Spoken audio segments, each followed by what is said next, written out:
पर्यावरण से जुड़े मुद्दे पर काम करने वाली एक्टिविस्ट दिशा रवि की गिरफ्तारी पर कांग्रेस के सीनियर नेता पी चिदंबरम, जयराम रमेश ने भी विरोध किया है। चिदंबरम ने कहा, क्या 21 साल की एक कॉलेज छात्रा देश के लिए खतरा बन गई। चमोली त्रासदी के बाद लगातार बढ़ रहा मौत का आंकड़ा। पिछले 24 घंटे में तपोवन टनल से निकाले गए 12 शव, कुल मौत का आंकड़ा हुआ 50। राजधानी दिल्ली में फिर से एलपीजी सिलेंडर के दाम में इजाफा हुआ। 14 किलो वाले गैस सिलेंडर के दाम में 50 रुपए का इजाफा हुआ, जिसके बाद अब सिलेंडर की कीमत 769 रुपए हो गई। टोल पार करने के लिए अब सभी वाहनों पर फास्टैग जरूरी। बिना फास्टैग वाले वाहनों पर लगेगी दोगुनी फीस। 2 व्हीलर्स पर लागू नहीं होगी नई व्यवस्था। गुरुग्राम में किसान आंदोलन के मुद्दे पर कैबिनेट मंत्री रणजीत सिंह चौटाला ने कहा, आंदोलन करना किसानों का हक, लेकिन जब आंदोलन चलता है तो सरकार के सामने बहुत सी बातें आती हैं।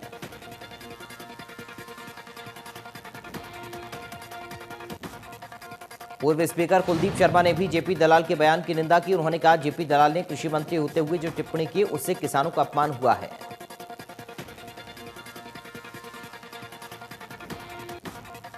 अजय चौटाला की दुष्यंत चौटाला का इस्तीफा जेब में होने के बयान पर भूपेंद्र हुड्डा ने कहा, इस तरह इस्तीफा देने से कुछ नहीं होगा। किसानों की मदद करनी है तो सरकार से समर्थन वापस लें।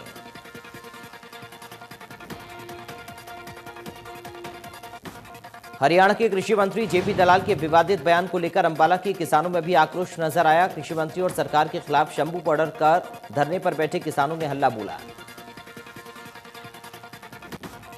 किसान नेता अजित ने बताया कि कृषि मंत्री ने किसानों का मजाक उड़ाया, जो गलत। किसान 3 महीने से कड़कड़ाती ठंड में प्रदर्शन कर रहे हैं, ये उनका हक है।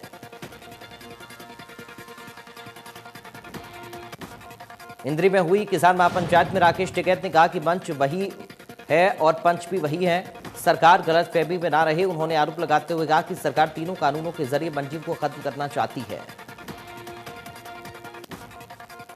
सुरक्षा बलों ने जम्मू में बस स्टैंड के पास भारी मात्रा में विस्फोटक बरामद किया। सूत्रों का कहना है, पुलवामा हमले की दूसरी बरसी पर आतंकी एक बड़े हमले को अंजाम देने की योजना बना रहे थे।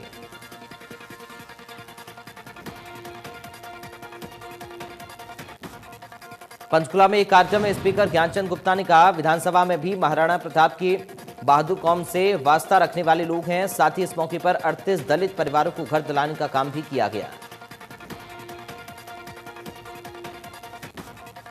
अंबाला शहर के सेक्टर 9 में बनी बाबा विहार कॉलोनी में प्रथम महिला मेयर शक्ति रानी शर्मा के सम्मान में कार्यक्रम आयोजित हुआ। बाबा विहार कॉलोनी में रिटायर्ड केंद्रीय कर्मचारी रहते हैं। हरियाणा में गौशालाओं के निर्माण को लेकर सरकार की ओर से नई गौशालाओं का निर्माण कराया जाएगा। साथ ही 2021 में सड़कों को आवारा जानवरों से मुक्त किया जाएगा। कैबिनेट मंत्री मूलचंद शर्मा ने भ्रष्ट पुलिसकर्मियों पर लगाम लगाने को लेकर कहा, माइनिंग से जुड़े पुलिसकर्मियों के लिए आई कार्ड बनाए जाएंगे, जो चेकिंग के दौरान उनके गले में होना जरूरी होगा।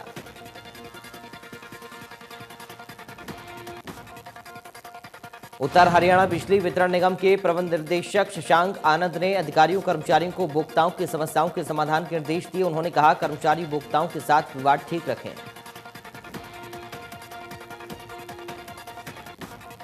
कोसली विधानसभा क्षेत्र में मिड डे मील कार्यकर्ताओं ने नारेबाजी करते हुए केंद्रीय मंत्री राव इंद्रजीत के आवास का घेराव करने के लिए गुरुग्राम कूच किया। कार्यकर्ताओं ने कहा, सरकार अनदेखी कर रही है।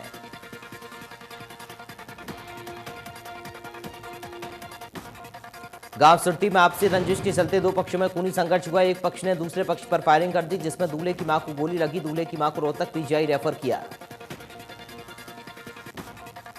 10 फरवरी को जीन रोड पर हुई आड़ती की हत्या में सरपंच और उसके बेटे को गिरफ्तार किया गया। बताया जा रहा है कि प्रॉपर्टी के विवाद में वारदात को अंजाम दिया गया। भिवानी सदर थाना पुलिस ने चाचा के हत्यारे 2 भतीजों को गिरफ्तार किया। अपने खेत के पास ट्यूबवेल लगाने को लेकर अपने चाचा को लाठी डंडों से पीटकर मौत के घाट उतार दिया था।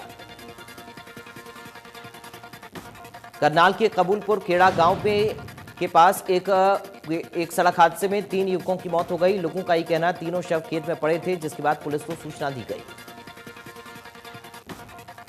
चरखी दादरी में हिसार जा रही रोडवेज की एक बस धुंध के चलते डंपर से टकरा गई। इस हादसे में 1 दर्जन सवारी घायल हो गई। घायलों में बस का ड्राइवर भी शामिल। डंपर चालक के सिर में भी चोट आई।